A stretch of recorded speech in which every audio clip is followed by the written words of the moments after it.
Hello there, I'm Sarah, the Skeptical Witch. Welcome back to my channel. If you're new here, this is a place where I like to discuss things like skeptical witchcraft, the psychology of magic, and also various topics in religious studies. So I know I said in one of my last videos that I would be a little less busy this summer and I would be able to put out more videos, but unfortunately that has not happened. I've actually been more busy this summer somehow. I'm trying to write some papers to hopefully get published, and also just studying for my comps exams, my comprehensive exams. So it's been pretty busy and I haven't been able to really get much content out. So hopefully going forward, I will be able to do that a little bit more. Let's hope. So today's video is going to be on humanism and kind of unpacking the history behind humanism. And it's meant to be a bit of a continuation of one of the previous videos that I made on science and religion and kind of the conflict theory around that, because humanism is often thought to be kind of a pinnacle of modern society and to go hand in hand with scientific reason and with things kind of becoming all about the human as opposed to deities and spirits and anything kind of magical or otherworldly. So I want to get into some of the history around humanism, especially how secular humanism came to be, and also get into why I am not a humanist and some of my reasons for that. And I just want you to know that if you are a humanist, this is not meant to be an attack on humanism or people who are humanists. That's not what I'm intending to do here. All I want to do is kind of challenge some of the assumptions that we have around secular humanism in today's society and kind of unpack maybe some of the history that isn't known around that, and unpack some of the history around kind of the Enlightenment and how humanism arose out of that. So that's what I want to get into today. I'm not attacking humanism by any means, so if you are a humanist, please don't take it that way. So humanism today is a philosophical or moral stance that values the human being above all else. It's very much about seeing human experience and rational thinking as being the source of all knowledge, as well as our moral codes. So our morality should just come from our kind of experiences as rational beings. And it is very much about kind of free inquiry. It's very much about human liberty. It's very much about human rights. It's very much about kind of freedom and agency that we have as individual human beings. Humanism can either be secular or religious. So secular humanism would kind of entail a rejection of all things supernatural. It would kind of think that the material universe is the only thing that exists, and that we should base all of our knowledge as being rooted in science, because that's kind of the only true path to knowing reality is through science. And then religious humanism can either be theistic or non-theistic. So you can have a belief in God and still be a humanist. It's just that your kind of idea of ethics and morality would center around the human instead of having a God focus to it, a deity focus to it. So it would just be very much about kind of human well-being and human flourishing. So there are a lot of religious atheists who are also humanists. So there are many pagans who are atheist pagans and also humanists. So getting into some of the historical roots of humanism, humanism first started to emerge in the late 15th century as Renaissance humanism. And during this time, it kind of came about as a result of the Greek and Roman texts being rediscovered, or really just kind of becoming popular again because they were never actually entirely forgotten. So that was happening, and there was kind of more of an interest in humankind's place in nature during this time, and more of an emphasis on reason that was starting to emerge, and kind of individual reason. And there wasn't a rejection of religion during this time in the Renaissance. It was more that religion was starting to change. So religion was starting to become very much more about the individual rather than kind of the clergy per se. So it was becoming a little bit more individualistic. And then we start to see a resurgence of humanism in the 17th century as Enlightenment humanism. And the Enlightenment was the age of reason, so it was very much all about rationality, it was very much about science and human progress. So again, there was even more of an emphasis placed on individual, autonomous, free-thinking humans during this time. People saw everything as being governed by natural laws, so everything kind of logically had its place, everything logically fit together in a certain way, including human nature. And morality during this time was also starting to be based more on human flourishing rather than just on like God and kind of acting in a godly way or doing things for God. It was becoming more and more about the human. But even though we think of the Enlightenment as being this time when reason and science were starting to uproot religion, were starting to replace religion, it's not a simple linear narrative in that sense. Like during the Enlightenment, people were still very, very religious, and even a lot of Enlightenment thinkers who were very forward-thinking were religious themselves. They were still Christian, they were still Protestant for the most part. And then after the Enlightenment in the 19th century is really when humanism started to flourish, really started to come into its own. So if we start to unpack some of this history of like secular or exclusive humanism and really question where some of its roots are, it's really interesting to note that some of what kind of led to humanism was actually religion, and specifically Protestantism. So there is a pretty well-known religious studies scholar and historian, Charles Taylor, who in his book, A Secular Age, asked the question, like, why is it that now in today's society, it's kind of not the norm to be religious in Western society, whereas, you know, a few hundred years ago, being not religious would have been like impossible. Like everyone was just religious. Everyone believed in God a few hundred years ago. So why has it changed so much today? And he really like unpacks the history of secular or exclusive humanism and looks at where it came from. And he does this in over 800 pages. So it is a hefty read, and I am still making my way through it, but he makes a lot of really interesting points that I want to bring up here. So one of the main points that Taylor makes in this book is that it was the Protestant Reformation that ultimately set the stage for secular humanism. And this is because the Protestant Reformation was tied up with a lot of social reform at the time. So throughout the 16th, 17th, and 18th centuries, there was a big focus on order in society, on discipline, on this kind of Puritan ethic of self-disciplining, of self-fashioning. There was this idea that Europeans should be able to tame their wild and base natures in order to become more refined citizens, in order to become more civil, and to distance themselves from the savages in other parts of the world. So the Protestant reform and kind of the Puritan aspects of this, it was really about order, and Taylor calls this the rage for order at the time. In the 17th century, we also see the development of natural law with thinkers like John Locke, and Protestantism still played a role in this. So during this time, there was a very like mechanistic view of the universe. So it was seen that like God kind of was the one who put this machine together that works perfectly, and human beings were seen as being just like cogs in the machine that work to carry out God's will. Taylor sees this time as being dominated by an ethics of rational control, and God was seen as being equated with reason for a lot of people, like for Locke especially. So God was seen as being like the voice of reason, and he was seen to have given human beings the ability to think in rational ways so that they could be like industrious and they could carry out his will in the world. And during this time, humans were really starting to recognize just how much they could impose their own will onto the world. So we see that this was really the beginning of modern development, where humans would start to exploit the natural world for human gain, for human benefit.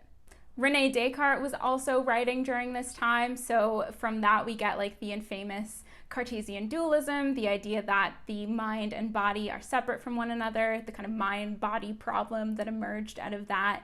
and the idea that the human mind should be able to impose its will on the body in order to control the body's passions. Descartes thought that we should kind of leave emotions and passions to one side and just be totally rational beings.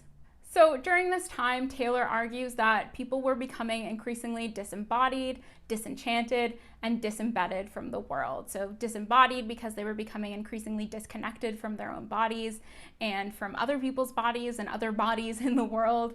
And also disenchanted, that is a term that Max Weber used that I discussed in my previous video on religion and science. So it's basically the idea that all of the magic, the mystery, everything kind of sacred in the world was leaving it, and it was losing the enchantment that it once had.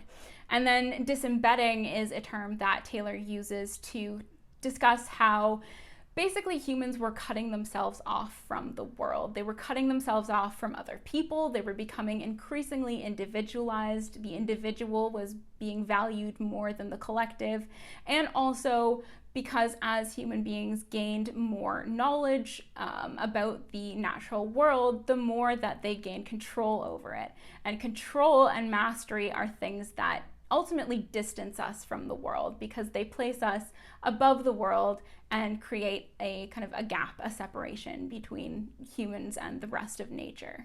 So even though during the Western Enlightenment, this was a time of humans becoming increasingly centralized, it was very much an era of humans as they are made in God's image. So human beings saw themselves as becoming increasingly God-like in their control and mastery over the world, over nature, as well as over other human beings. And it was ultimately this kind of sense of godliness, of becoming increasingly God-like, that paved the way for secular humanism, as well as also deism. So this was a religion that kind of came about in the 18th centuries and kind of flourished, I think, in America as well in the 19th and 20th centuries. And deism is basically a religious belief that kind of still has this idea of God, but it's a very distanced God that doesn't really meddle in human affairs. It was a God that kind of created the universe and then just kind of leaves it alone. And the emphasis within deism is really on human beings, on human flourishing as kind of the center of morality and ethics. So this was something that also influenced humanism for Taylor as well. So what we can see here is that humanism, rather than arising as something opposed to religion or outside of religion, it's actually something that emerged from within religion. And even though by the 19th century, secular humanism had kind of become an alternative option to Christianity, and it was a way of kind of escaping religion, it still has its roots in religion, and it still kind of has those Protestant sensibilities that were so important at the time. I think it's important to note here as well that Charles Taylor and a lot of the other scholars that I engage with don't necessarily see modern progress as being necessarily a good thing. So it's a complex issue, of course, because obviously a lot of fantastic things have come out of modern progress, so many scientific discoveries. But the argument here is that, modern progress and kind of this human control over nature and distancing of ourselves and the increasing individuation that comes out of it, it's cutting us off from the rest of the world. It's a way of creating a barrier between ourselves and the rest of the world. And this can be problematic in a lot of ways. So Taylor refers to this as the buffered self of modernity versus what he calls the porous self of pre-modernity. So in modern times, we have learned to construct barriers around ourselves as individual humans. We see ourselves as being these individual, rational beings separate from everyone else, right? But then in pre-modernity, he theorizes that we were more porous, our identities were more porous. So we saw ourselves in more relational terms. So we saw ourselves as being more interconnected with other people, with nature, with just like everything in the world around us, including the like gods and spirits that were thought to inhabit the world. So it was much more of a fluid identity in pre-modern times. And the issue that a lot of people see with, I guess, this buffered self, this non-porous identity that we construct through Enlightenment ideals and that came about through like the rise of humanism, it's that it cuts us off from the world so that we see ourselves as being beyond and above it. And that's kind of one of the major issues with environmental crises today, and kind of like the degradation of nature, as well as like class issues and poverty, and just the sense of like extreme individualism that we have. So the way that we like see ourselves as being separate from the world, it just leads to like a very kind of problematic mindset that culminates in a lot of these modern issues that we have today. So Taylor, as well as a lot of other scholars, kind of pick up on this idea of modernity being very much about like just the conquest of man, and you know, whatever stands in his way, he's just gonna bulldoze through, and that can be a problem. And okay, so in my last video, I got a few comments from people who seemed really butthurt that I was like shitting on the Enlightenment. Like they got really kind of pissed at me for attacking the Enlightenment, and I just want to say that like that's not what I was intending to do in that video, and that's not what I'm intending to do in this video either. Like I don't want to shit on the Enlightenment as a whole by any means. Like obviously this was a really important time in our like Western human history, and obviously there was a lot of really important things that came out of it. So like moving away from a world that was completely dominated by Christianity into a world where we could just be like free thinking beings who, you know, don't have to be completely dependent on God, right? Like this move towards more human independence was really great in a lot of ways, and like obviously a lot of really important scientific and philosophical discoveries came out of this time, and that's not something that I'm denying at all, not at all. But that's like also something that we all know. Like we know this about the Enlightenment. Like that's the narratives that we tell about the Enlightenment. And that's like not exactly what I'm interested in here. I think that like the people who get so upset about me like attacking the Enlightenment are people who are really in denial about the fact that the Enlightenment was still a period of inequality, like so much inequality. And they don't really want to see that. They just want to see like the good aspects of it, and they kind of want to remain blind to the fact that there was a lot of issues during this time. And not everything that has come out of the Enlightenment has been necessarily good in every way. Like I had one guy comment about how he wanted to mansplain just how awesome the Enlightenment was to me. And like, okay, you do that. That's fine. But what I want to do is like unpack some of the issues around the Enlightenment and some of the issues around Enlightenment humanism and the, you know, humanism today that ultimately gave rise to. So even though the Enlightenment in the popular imagination is generally associated with things like emancipation, with freedom, with agency, with human rights, this has been highly criticized in my field, and it's contradicted by the fact that the Enlightenment and the humanism that emerged out of it really went hand in hand with colonialism and with the Atlantic slave trade.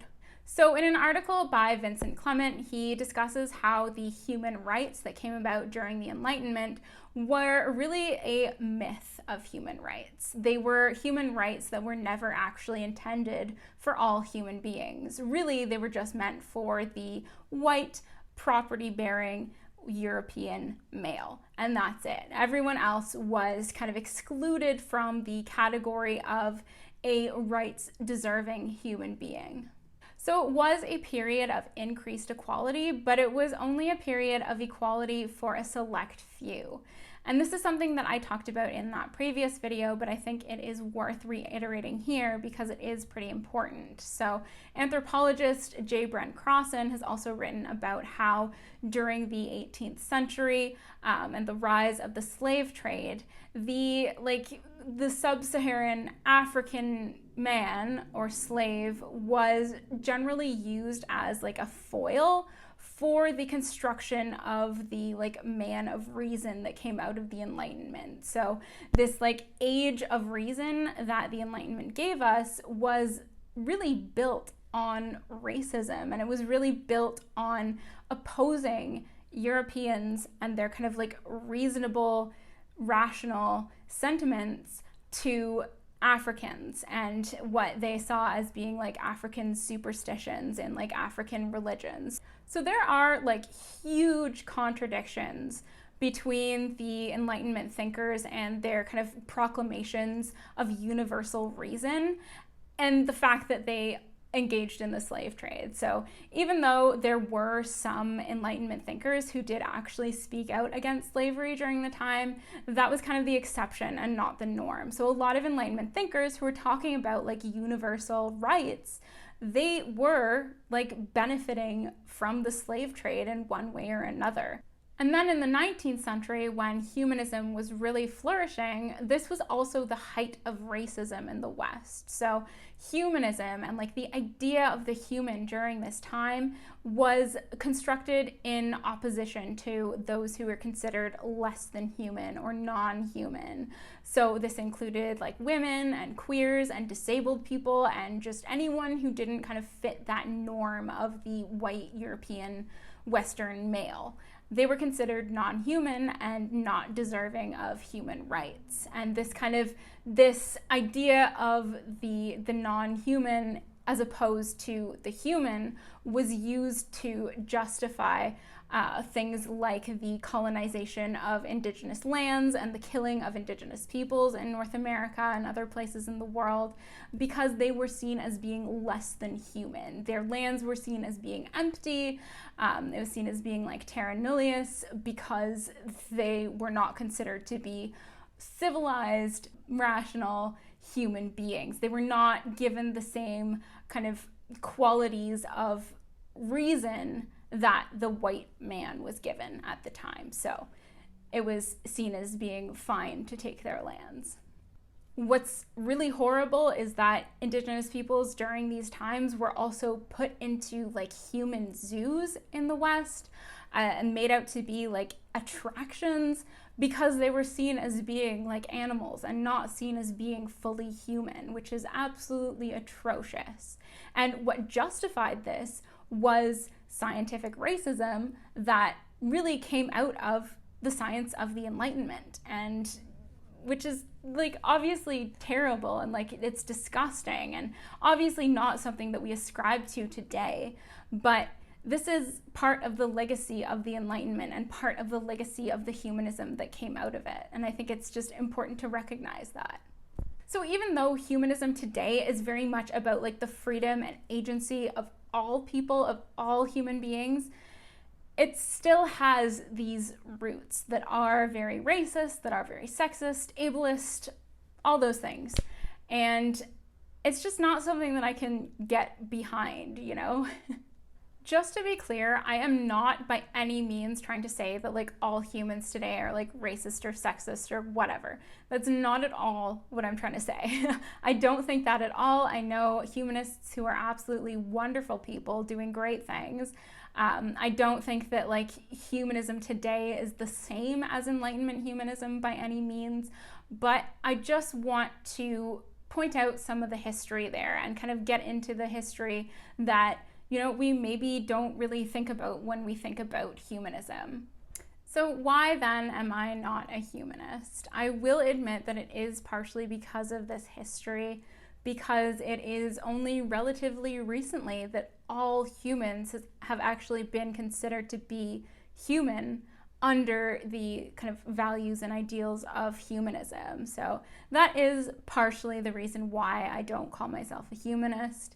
And also because humanism was and still is very anthropocentric. So it values human beings above all else and kind of places them at the center, often at the expense of the non-human world. And I think that this is kind of problematic, and yeah, just like one thing that I really can't get behind with humanism. So I know that like there are humanistic people, especially like humanistic pagans, who do say that like the natural world is kind of included in this, and really humanism is only about like saying that it's about humans rather than deities or like supernatural beings, and that like the rest of the world is still kind of considered as a part of humanism. But I don't know how true that is, like considering the history of humanism and considering the fact that as like a moral kind of outlook, humanism definitely values the like human more. It's very much about human flourishing above all else in a moral sense, and that is something that I just don't agree with. So what alternatives are there to humanism?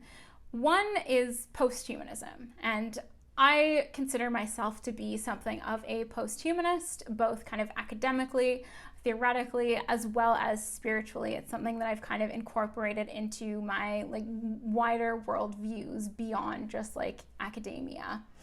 And post-humanism is really a reaction against the legacy of Enlightenment humanism. So it really challenges the Enlightenment humanist idea that we are these bounded, rational subjects that are isolated from our world, that are isolated from the environment. It challenges the idea that we are like these separate beings in a way. Posthumanism really wants to unsettle the category of the human as we think about it in the kind of secular modern West, and it wants to deconstruct a lot of the binaries that humanism and this idea of the human that comes with it attempts to maintain. So these are binaries like nature culture, the divide between nature culture. Posthumanism really tries to upset that and show that it's continuous rather than kind of nature being on one side and culture being on one side and like they're isolated from one another. No, it's all the same thing within posthumanism. It also tries to deconstruct the like human, non-human binary as well. So kind of tries to show that we are the same as like animals, we are the same as the rest of the matter around us. Like we are continuous with the world, with the non-human world, rather than separate from it. And these like, you know, boundaries around what the human is that we attempt to create are really just false in a sense. So it tries to deconstruct that boundary, as well as like boundaries between like interior, exterior, self and other, and a bunch of others as well. So it's a very like post-dualistic framework for thinking. Posthumanism is also post-anthropocentric in that it wants to remove human beings from the ontological center and reinsert them into a wider matrix of being, a wider matrix of agency, including non-human agency, so whether that's sentient or not. So new materialism is also kind of like a sub area of posthumanism that I'm really interested in, that discusses how this world is really full of kind of non-human material agencies, and everything is kind of an agent in its own way beyond what we make of it as human beings.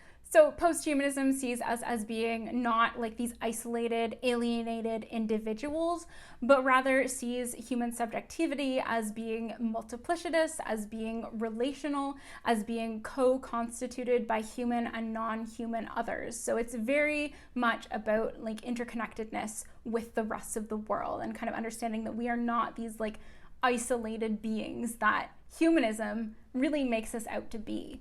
So it's very much a challenge to that isolation.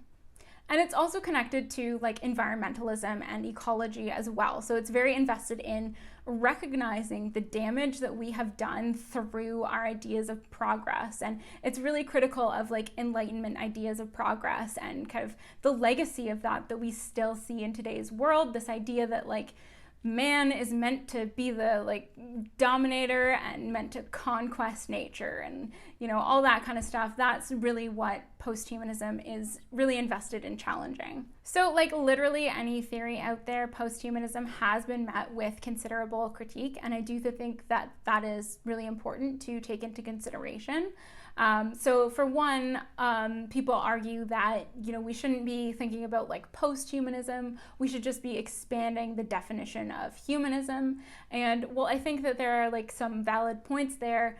It also maintains human exceptionalism. Like humanism is kind of founded on human exceptionalism. So if we're just like expanding humanism rather than trying to like move beyond it or like past it in a way, we stay rooted within anthropocentrism. And I think that that's kind of one of the main issues that's really important here.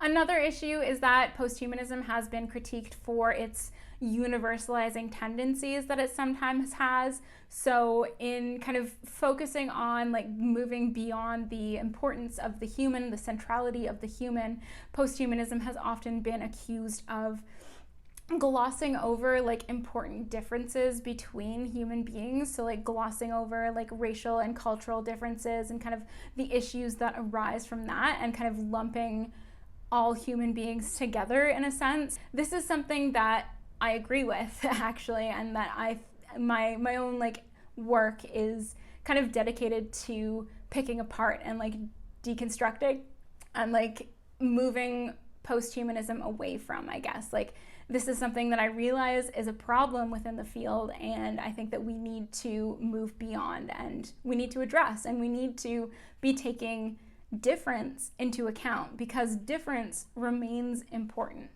I also tend to lean more towards Francesca Ferrando's philosophical and political definition of post-humanism that remains very aware of how humanism has been historically shaped by these others, by these, you know, people who were not considered human. That's kind of what gave rise to humanism, is that like that opposition between the human and the non-human.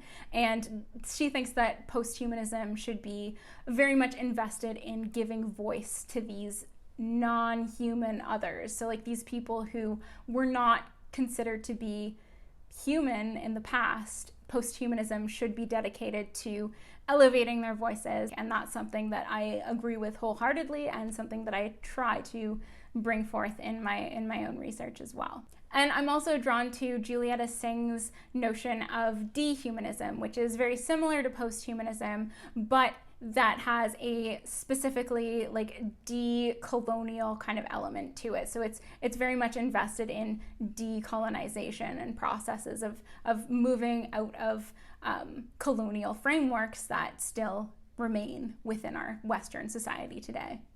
And as I mentioned before, in addition to being like academically invested in post-humanism, I do also try to incorporate it into my spirituality as well. And I think that post-humanism and new materialism, they have a lot in common with like paganism, with pantheism, and with witchcraft as well. I think that they align really well with those things, and that's kind of why it's compatible with my kind of spiritual perspectives. So in one of my next videos, I do want to do like a deeper dive into post-humanism and how I think it can be like a spiritual outlook as well, and how I think it resonates with things like witchcraft and paganism, especially like pagan traditions that I think come from pre-modern times. So like, you know, Norse paganism, Celtic paganism, these things, I think that they have a lot in common with post-humanism,